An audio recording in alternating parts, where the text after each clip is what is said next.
Hello and thanks for joining us. You're watching What Now? Welcome to the program, everyone.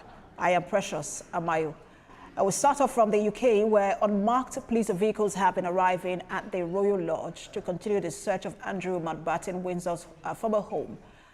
The former prince was released under investigation after being arrested on suspicion of misconduct in public office yesterday.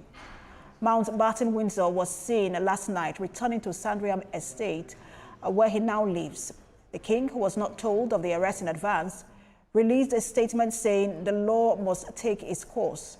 The Prince and Princess of Wales are reportedly in support of his remarks. His arrest follows a claim by Thames Valley Police that they were assessing a complaint over the alleged sharing of a confidential material by the former prince with the late sex offender Jeffrey Epstein. Joining me live now to discuss this is broadcast journalist Kofi Tete. He joins me from the UK. Good to have you join us. It's a pleasure, Precious, and it's Tete Kofi. Kofi's my surname. All right. Thank you for the correction. It's taken. I will correct that. That's all right. All right. So okay. I just wanted to ask. We know that Prince Philip, before he passed, had a brush with the police over. I think it was not using a seatbelt, and then the case with Princess Anne as well over, I think, having a dangerous dog. A dog bit about 2 people, and that's what we've heard so far, or so much from the royals. They keep pretty much a private life, and so this case with Andrew, how unprecedented is this? Oh, it's completely unprecedented. I mean, if somebody had said that I'd be doing a story about the arrest of a member of the royal family, I'd have said that you don't know Great Britain very well. By the way, there's something else you missed out.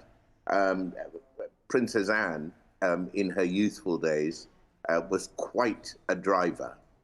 And she had this car, which she was clocked several times going at crazy speeds up and down the motorways.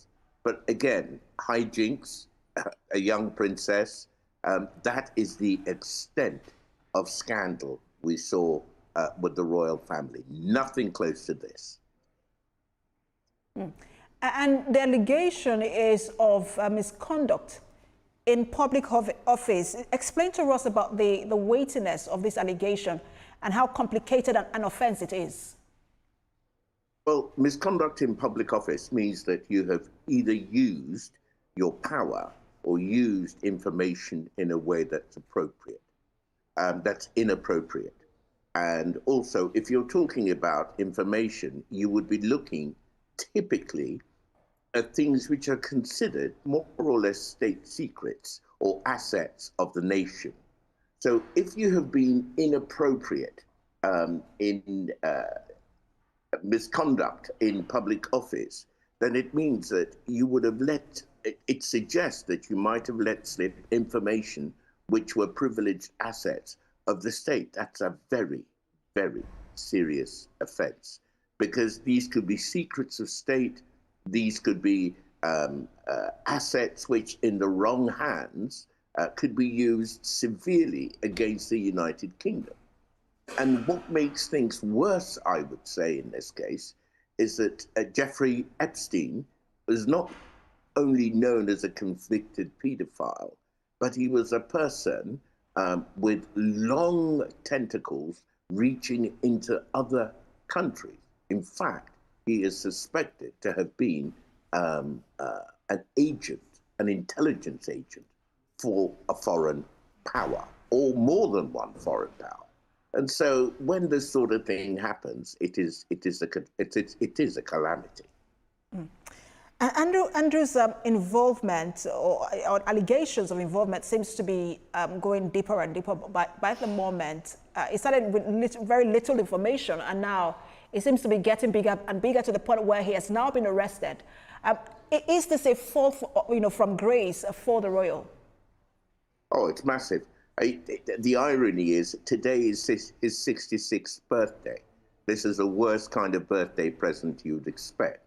You've got to look at the person who has fallen from grace in this way. He is widely known or accepted to be his mother's favorite child, boy or girl. So that's the former Queen's favorite child. He is still eighth in line to the throne, so that's very high up.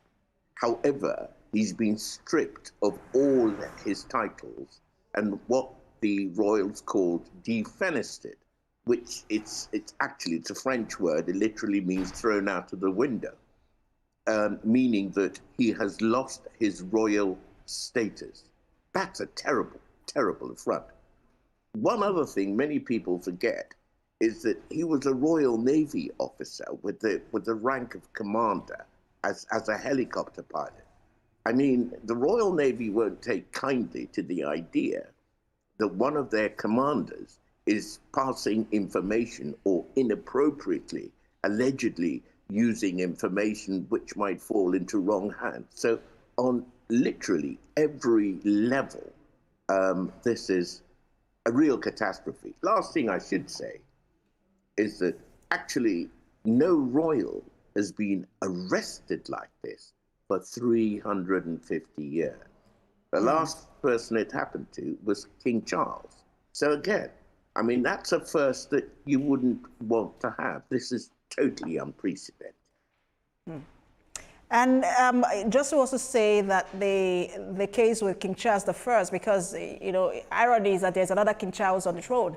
It's quite related to this one as well, right? It was also over information sharing, if I remember that correctly, in terms of, I think it has to do with the war and then information sharing. But I will let you answer that along with this question, because you mentioned the Queen, and I was wondering today, you know, what she would have done if she were alive, especially with the arrest. But the King seems to be handling this very differently. He wasn't told about the arrest. Should he have been informed that his brother was going to be arrested? Absolutely not. That's not what the law does. The law is above absolutely everybody, and everybody is accountable to the law. He says in his statement, the last line he said was that, meanwhile, my family and I will continue in our duty and service to you all, meaning that he's basically taken away any hope of a royal rescue for what is effectively his brother. I mean, on that level, these are siblings. Imagine this happening to your brother. He's having to step back. And in so doing, actually, the royals have, in this instance, shown perhaps the people across the Atlantic how you handle a public scandal. You allow the law to take its course. And what does this mean in general for his daughters and for the monarchy, his daughters and the royals in general? Well, for the moment, his daughters are still within the royal fold. They still retain their styling. They still retain their position, whatever it is within the succession and so on. But it is their father who has been completely thrown out of the chain of command and effectively in disgrace. Now, there has been, for a long time, a movement for republicanism in the United Kingdom. And to be honest with you, speaking purely as a kind of independent journalist, I would say that it is because the politicians here have not exactly covered themselves in glory that maybe the Republican movement hasn't moved ahead in leaps and bounds. But again, the royals are very good at putting down or heading off rebellion. Look at Prince Charles's action. Basically, he has assured the country that nobody is above the law. You could not play a straighter bat if somebody was bowling that ball at you. And so I think they've done themselves an enormous favor in this instance. Of course, the Republicans will be wanting to bring some kind of accusations when we know specifically what, I nearly called him Prince Andrew, of course it's Andrew Mountbatten-Windsor, what he's charged with.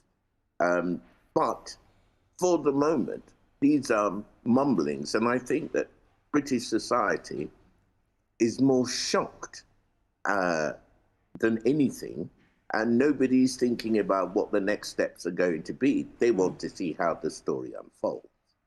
And talking about the next steps, the royals are not known to be reactive to any kind of press at all, whether good or bad. They don't react immediately to press. But we've seen them react and, taking a step back. But I'm also wondering how crucial and important their next line of action would be. Well, everything depends on that phrase you used right at the top of the story. You said he's been arrested and released under investigation. Everything depends on what they discover in their investigations.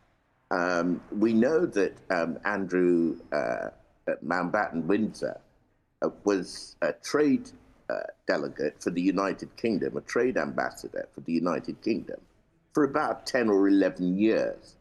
We also know that he did a lot of travels to the Middle East, places like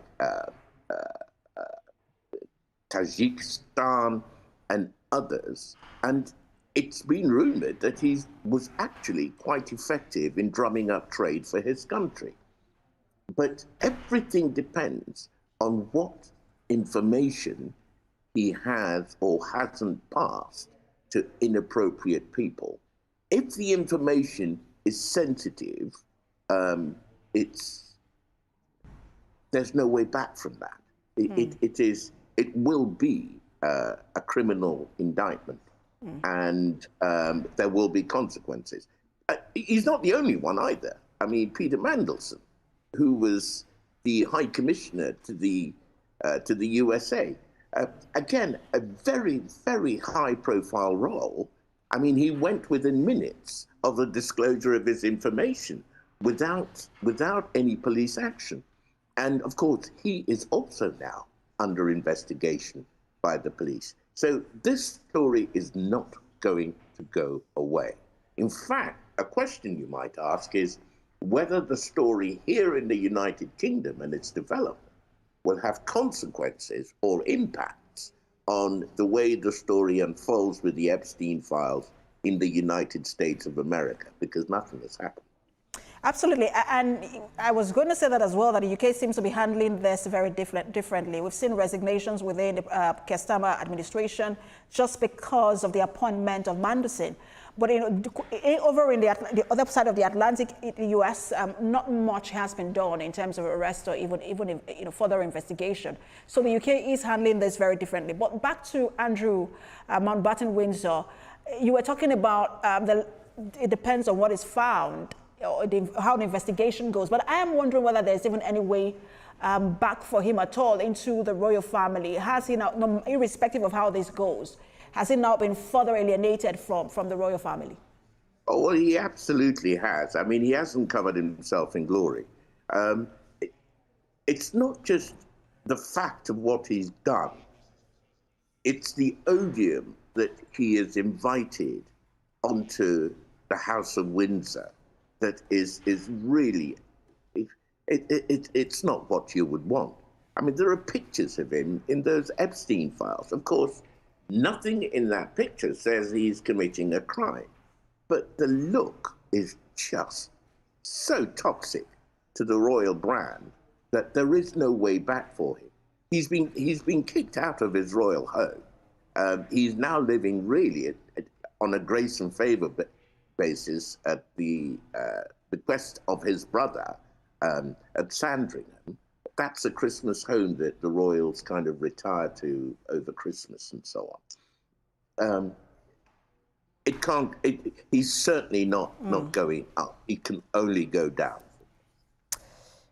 Well, the long one to follow. The case seems to be, has affected a lot of countries. I will see how this particular one in the UK goes. A pleasure to have you on. Thank you so much for your time, as always. The broadcast journalist, Tete Kofi.